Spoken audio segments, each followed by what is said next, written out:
Assalamualaikum, selamat pagi, apa kabar sobat? Semoga selalu dalam keadaan sehat ya, dimanapun sobat KSWE berada. Bahkan rutin kali ini akan ditemani oleh saya, Kusnul, dimana kita akan ngobrol santai tentang yang lagi viral baru-baru ini loh. Tentunya akan kita bahas sesuai sudut pandang Islam. By the way, jangan lupa siapkan catatan ya, ikatlah ilmu dengan mencatat. Don't go anywhere sobat. Siapa sih yang gak mau kaya raya, harta melimpah, mobil mewah, bisa beli apa aja, pokoknya hidup serba mudah. Apalagi nih gak sedikit orang juga yang suka pamer, beli barang yang branded, rumah bak istana, kemudian mobil sport, traveling luar negeri, dan sederet gaya hidup hedonisme lainnya. Kalau kita nih ngeliat, bikin ngiler gak sih? Atau sampai-sampai kita jadi ngehalu, jadi crazy rich. Nah, akhir-akhir ini istilah crazy rich itu kan sering digunakan nih sama para netizen ya, para warganet yang ada di media sosial. Sebenarnya kalau crazy rich ini asal istilahnya itu dari mana sih? Ya, sebelumnya kita terjemahkan dulu nih. Crazy rich kalau diterjemahkan dalam bahasa Indonesia itu kan artinya super kaya. Entah menunjukkan seorang pengusaha atau pejabat, artis yang crazy rich ini istilah untuk menunjukkan seberapa kaya mereka. Nah, crazy rich ini kan akhirnya disematkan nih sama orang-orang yang tadi yang punya kekayaan melimpah ya, entah di bisnis, mobil, rumah, atau apapun. Dan sering juga sih dari kalangan crazy rich ini memamerkan gaya hidup khas kalangan kelas atas. Makanya crazy rich ini disematkan untuk orang-orang ini. Nah, istilah crazy rich sendiri itu pertama kali diperkenalkan oleh Kevin Kwan melalui novelnya yang berjudul Crazy Rich Asians.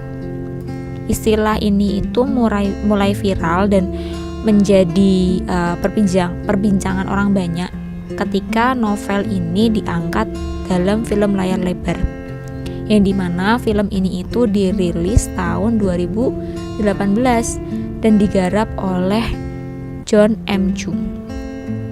Ya, kalau mau kurang lebihnya sinopsis cerita dari film ini, sinopsis novel dari Crazy Rich Asian ini itu menceritakan tentang kisah cinta beda kasta antara laki-laki dan perempuan, yang laki-lakinya itu dia itu konglomerat teman-teman. Laki-lakinya itu orang yang terkaya ya, kalau bisa dibilang crazy rich ini tadi di negaranya, dan yang si perempuannya ini hanya wanita biasa. Ini di latar ceritanya itu ada di Singapura, dan di film ini sangat menunjukkan kehidupan kelas atas para konglomerat Asia, sehingga muncullah yang namanya tadi crazy rich, julukan crazy rich yang awalnya tadi ASEAN, kemudian disitulah istilah crazy rich makin digaungkan. Akhirnya di Indonesia sendiri pun menjadi perbincangan banyak orang. Kemudian fenomena seperti orang-orang yang super kaya ini tadi, crazy rich ini tadi, sangat menjadi perhatian masyarakat, terutama di Indonesia. Banyak juga yang akhirnya nih membandingkan gaya hidup mereka ya, para rakyat jelata, dengan para konglomerat ini atau orang-orang kelas atas. Misalnya aja nih, kalau teman-teman pernah menemui di salah satu acara TV yang itu mengundang bintang tamu dari golongan orang kelas atas atau konglomerat. Terus hostnya mempertanyakan gini, kamu pernah nggak sih pakai shampoo yang dipencet-pencet karena isinya udah habis? Atau kamu pernah nggak pakai odol yang dimutilasi karena isinya juga tinggal dikit gitu? Atau pertanyaan yang ketiga ini, uang jajan kamu berapa sih gitu? 5.000 gitu. Ternyata si konglomeratnya jawab 50.000 gitu ya. Terus si hostnya tuh kayak nampol banget, 50.000 itu aku bisa traktir banyak orang gitu dengan duit 50.000. Sebenarnya mereka anggap sih itu lelucon doang ya teman-teman. Cuman dari fenomena ini kan makin menunjukkan ya, makin menggambarkan gitu bahwa sekarang itu trennya itu kehidupan yang sekarang itu beda kasta gitu ya. Sehingga kalau kita mau telusuri ini dari tontonan kayak gini nih, kalau orang nonton yang tadinya kita pengen gitu, lama-lama kalau nonton terus kan nggak ada yang tahu kalau ternyata ada orang yang insecure melihat gaya hidup para high class ini kan. Nah akhirnya nggak ngerasa, tahu-tahu yang kepengen ini tadi mungkin nggak, mereka akan mengambil jalan pintas supaya mereka jadi high class, menjadi crazy rich. Dan betul gitu ya, jalan pintas yang mereka karena tadi awalnya ngelihat mungkin ya tontonan, kemudian mereka jadi insecure, mereka jadi pengen kayak mereka, kayak yang high class, kemudian yang crazy rich ya. Akhirnya ya memang kebukti gitu ya, akhirnya crazy rich ini kan makin viral ya setelah ada kasus yang menimpa Indra Kents dan Doni Salmanan. Siapa yang nggak tahu pasti tahu. Dimana keduanya itu berurusan dengan polisi karena bisnis investasi bodong yang mereka promosikan gitu. Dan diberitakan sih 20 tahun ancaman penjara untuk mereka itu menanti gitu. Dan akhirnya kan dari sini kita ngelihat gitu, yang awalnya tadi tontonan, kemudian yang membuat kita akhirnya jadi insecure gitu, pengen gitu, akhirnya tergiur nih ditawarkan kaya secara instan. Tadi investasi bodong, yang dimana sebenarnya kan kalau kita mau detailkan, kaya itu ada prosesnya. Orang kaya mau jadi kaya itu ada prosesnya. Kalau mau bicara soal bisnis ya realitanya nggak bisa salah terus tiba-tiba kaya raya gitu. Kalau kita mau ngelihat biografi, kalau kita mau ngelihat kisah para pembisnis atau pengusaha yang mereka sudah ternama gitu, mereka kan nggak nipu ya, mereka itu nggak bisa kaya tiba-tiba gitu. Kalau mau diproses secara logis ya mereka mulai dari nol gitu, membangun usaha jatuh bangun ya kan, membesarkan bisnisnya yang akhirnya sekarang jadi gede gitu. Sedangkan kalau kita lihat dari kasus Crazy Rich ini ya, kasus Crazy Rich yang penipuan ini kan perjuangannya sebelah mana kok tiba-tiba jadi kaya gitu kan. Jadi timbul pertanyaan besar gitu, tiba-tiba sibuk pamer harta kemewahan di akun sosmednya, terus sebenarnya yang itu dimana cuman buat trik untuk menggait orang-orang biar mau investasi ke mereka, padahal itu investasi bodong ya. Yang bisa dibilang kalau itu tuh bisa dibilang sebagai praktek pencucian uang gitu, dengan mereka menawarkan investasi bodong karena bayangannya mereka bisa kaya instan gitu. Dan kehadiran Crazy Rich muda ini dengan gaya hidup pamer kekayaan menjadi godaan besar, menjadi racun bagi generasi muda muslim, terutama remaja yang saat ini, yang dimana mereka belum kukuh keimanannya, terus akan mudah nih terseret untuk mencoba hal yang baru ya, menjadi milenial kaya tanpa memperdulikan halal haram. Karena dalam pandangan mereka itu betapa bahagianya jika bisa hidup mewah sebagaimana seorang crazy rich. Enak banget kan kaya dengan cara instan gitu. Memang sih belum ada data yang pasti menjelaskan betapa banyak jumlah orang kaya keseluruhan. Cuman sebuah laporan dari Knight Frank Wealth Report 2021 mengatakan bahwa pada tahun 2025 pertumbuhan orang-orang yang tergolong crazy rich di Indonesia kemungkinan akan meningkat sebesar 67,2%, dan angka ini mengalahkan Tiongkok yang hanya 46,3%. Ya, salah satu faktornya itu karena 5 tahun mendatang itu akan ada populasi muda ya.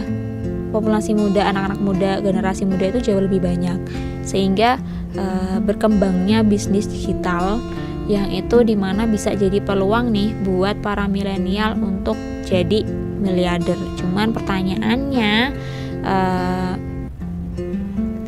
standar yang dipakai gimana nih gitu, standar halal haram atau sekedar yang penting gue kaya instan. Cara pandang yang penting gue kaya instan, yang penting gue jadi crazy rich, gue penting jadi miliarder, itu sebenarnya kok bisa sih, kenapa gitu. Kalau kita mau telisik, kalau kita mau detailkan pada individunya, sebenarnya banyak fakta kan ya, nunjukin bahwa banyak orang yang kaya tapi hidupnya tuh dia nggak bahagia gitu, malah tertekan ya, karena mereka itu rakus, dalam arti mereka itu terus cari kepuasan yang lain gitu, karena mereka udah dapat, mereka terus cari kepuasan yang lain, atau mereka berusaha mempertahankan atau mengamankan aset kekayaannya mereka gitu, dan membuat mereka itu stres, gak bahagia, kok hidup gini amat gitu. Dan seperti yang kita ngeliat lah, ada pasangan selebriti kaya ya, yang malah terjerat narkoba gitu karena berusaha mencari dan makna kebahagiaan lain gitu. Mereka tuh berusaha nyari, karena mereka udah punya, mereka cari yang lain gitu. Akhirnya kan rakus tuh, pengen nyari yang lain. Akhirnya artinya kekayaan, harta yang melimpah itu tuh kan sebenarnya gak menjamin seseorang untuk dapat kebahagiaan sesungguhnya kan dalam kehidupannya. Tapi sayangnya sekarang parameter kebahagiaan itu dinilai dari materi, uang, dan uang. Belum lagi kalau kita bahas di awal tadi ya, tontonan, konten, gaya hidup, hedonisme, pamer kekayaan, itu kita ngelihat di mana-mana gitu ya, entah unboxing barang branded ya, kemudian bedah rumahnya dia yang miliaran, atau bahkan cek saldo ya, cek saldonya dia tuh berapa sih. Itu kan sebenarnya ranah privat ya, cuman kenapa sih malah ditunjukin? Nah ini kan lagi-lagi buat konten. Akhirnya banyak orang yang memupuk cita-cita gue pengen jadi crazy rich nih, dan gak sedikit orang yang akhirnya tergiur untuk bisa pamer kekayaan, bisa ikut-ikutan gaya hidup hedonisme, kemudian mereka cari cara instan nih ya tadi, dengan ngikutin investasi bodong tadi dengan tawaran-tawaran menggiurkan. Kalau kamu ikut, kamu bisa kekayaannya bisa segini loh, cepat kamu bisa beli apapun itu. Lagi-lagi dari individu, kemudian dari masyarakatnya yang sibuk dengan gaya hidup hedonisme dan pamer kekayaan gitu. Ini juga ada campur tangan dari negara loh teman-teman gitu. Tadi individu, masyarakat, sekarang negara. Di sebelah mananya gitu. Ketika sebuah negara itu menggunakan sistem atau aturan kapitalisme ya, kapitalisme, yang dimana itu uang dan uang gitu. Dalam kepalanya, isi kepalanya cuma uang. Silahkan kalian mau ngapain aja, yang penting kalian menghasilkan duit dan kalian bisa sumbangsih ke negara dengan duit kalian gitu. Akhirnya dari sistem kapitalisme ini yang dimana dasarnya emang mendewakan kebebasan ya. Alhasil standar halal haram tuh nggak jelas gitu. Kalau kita mau telisik tadi ya, aktivitas investasi bodong itu kan sebenarnya aktivitas money game ya, yang dimana itu tuh mereka kayak sebenarnya ngeklaim bisnis gitu ya, tapi sebenarnya mereka itu melakukan sebuah penipuan atau kecurangan, yang di situ kalau dalam Islam itu kan nggak boleh ya. Tapi di sini kalau di negara, kalau negaranya itu ketika gunakan ketika menerapkan sistem kapitalisme sah-sah aja, asal kalian ngasihin duit dan negara juga dapat duit gitu dari apa yang kalian kerjain. Parah banget gak sih kalau dari individu, masyarakat, bahkan negara, semuanya pemikirannya uang, uang, uang, dan uang. Standar kebahagiaannya mereka materi. Yang itu kalau kita nurutin, kita pakai hawa nafsu, ya gak akan ada habisnya. Kita akan terus rakus untuk dapat uang. Padahal di surat Al-Hujurat ayat 13 Allah menyampaikan dalam firman-Nya, A'udzubillahi minasyaitonirrajim, inna akramakum indallahi atqakum. Sesungguhnya orang yang paling mulia di sisi Allah adalah yang paling takwa di antara kalian. Islam gak ngajarin muslim untuk mengejar kebahagiaan semua ini tadi teman-teman.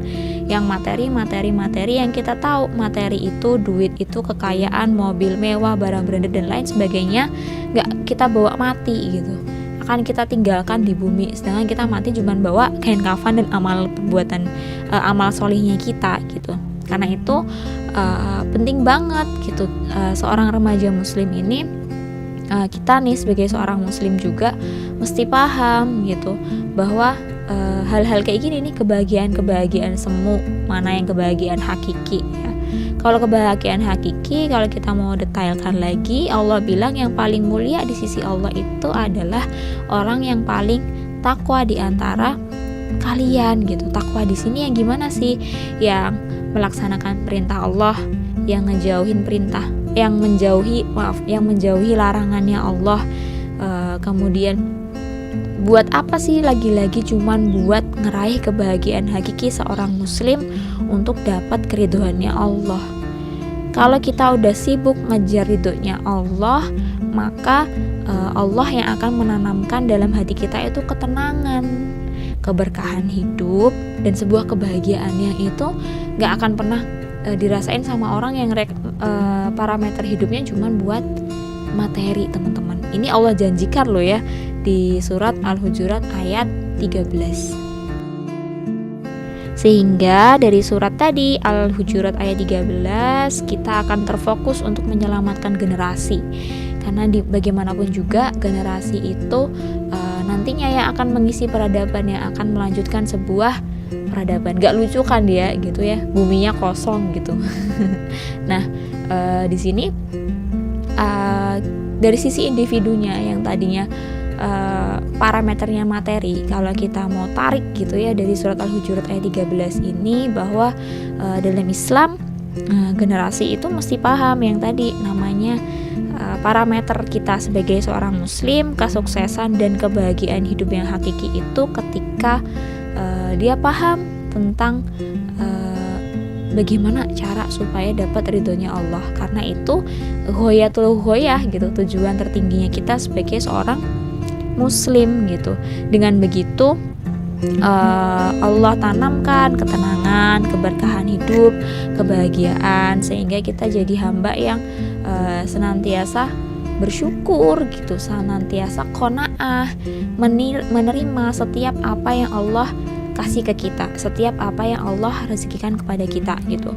Walaupun pemberian yang Allah kasih itu sederhana, tapi justru kita akan bahagia, kita akan nyaman, kita tentram dalam menjalani kehidupan ini, karena kita cuma bergantung sama Allah semata, dan kita ngelakuin hal apapun cuma demi dapat ridhonya Allah. Kalau dari individunya tadi sudah paham bahwa makna kesuksesan dan kebahagiaan hidup yang hakiki itu ketika dapat ridhonya Allah, maka masyarakatnya nih lebih naik levelnya ke masyarakatnya, mereka gimana caranya semuanya dapat ridhonya Allah gitu.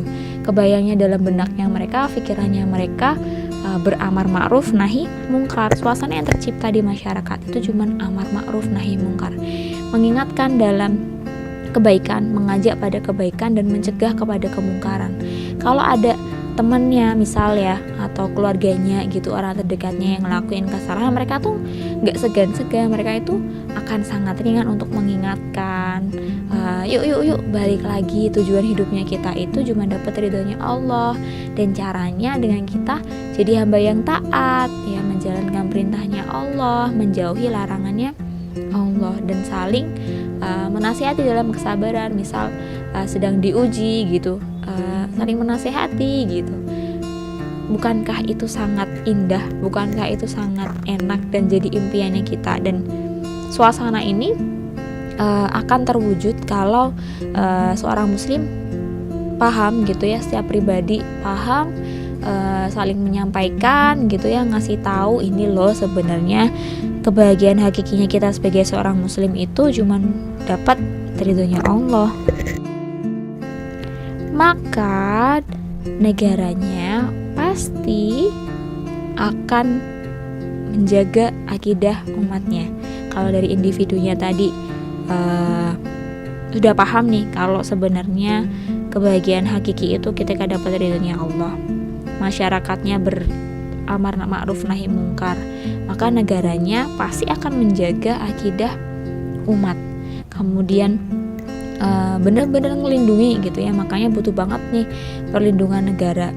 Dengan kalau dikaitkan dengan viralnya Crazy Rich karena investasi bodong ini, maka negara akan memberikan solusi ya, sigap dengan masyarakat itu dikasih edukasi, sosialisasi gitu ya, supaya masyarakat itu waspada gitu, nggak kebujuk sama investasi yang itu dari sosmed, kemudian nggak tergiur dengan investasi bodong ini tadi. Dan pemerintah pun juga waspadanya di sini itu dengan pemerintah itu dengan benar-benar ngecek gitu ya, aktivitas digital sekarang itu gimana gitu, kayak bahasanya patroli gitu, dan mencegah supaya nggak ada tindakan kriminal melalui dunia maya gitu. Sama seperti halnya yang dilakukan oleh Khalifah Umar bin Khattab ketika patroli ke pasar gitu, jangan sampai ada kecurangan di sana. Nah ini kalau dalam dunia digital maka pemerintahnya, negara itu akan patroli di dunia digital gitu untuk mencegah tindakan kriminal yang di sana mengganggu atau bahkan menimbulkan aktivitas ekonomi atau bisnis yang itu haram, bahkan membahayakan gitu. Dan satu hal lain yang lebih penting itu negara akan menjamin kesejahteraan masyarakatnya gitu. Ketika negara menjamin, maka mereka akan cukup gitu. Di samping mereka sudah paham, mereka bisa paham kebahagiaan hakiki itu yang gimana, mereka bersyukur, mereka qanaah menerima, negara pun menjamin kesejahteraan masyarakatnya, maka gak akan ada tuh yang pengen high class, yang insecure gitu dengan para konglomerat, gak akan ada, karena mereka sudah paham, bersyukur, kemudian mereka qanaah menerima segala yang Allah rezekikan. Agar kita nggak terjebak pada angan-angan pengen kaya mendadak, kaya instan, hidup hedon, kita jadi terjebak pada insecure, pada high class, para konglomerat. Nah, perlu banget nih circle taat yang selalu ngingetin kita akan makna kebahagiaan hakiki, yaitu mendapatkan ridha Allah dengan menjadi muslim yang bertakwa, menjalankan perintah Allah dan menjauhi larangannya Allah. Mau dapat circle taat itu? Yaps, di mana lagi kalau bukan di KSWI. Mari sama-sama kita mengkaji Islam, mengukuhkan keimanan, beramal solih, dan saling menasihati dalam kebenaran. Menjadi bagian dari remaja peduli, memberi solusi sesuai sudut pandang Islam. Cukup sekian yang dapat saya sampaikan. Semoga menjadi pengingat kita semua bahwa kebahagiaan hakiki itu bukan dari banyaknya materi, tapi dengan kita meraih ridho Allah. Mohon maaf jika kata-kata saya kurang berkenan. Saya akhiri. Wassalamualaikum warahmatullahi wabarakatuh.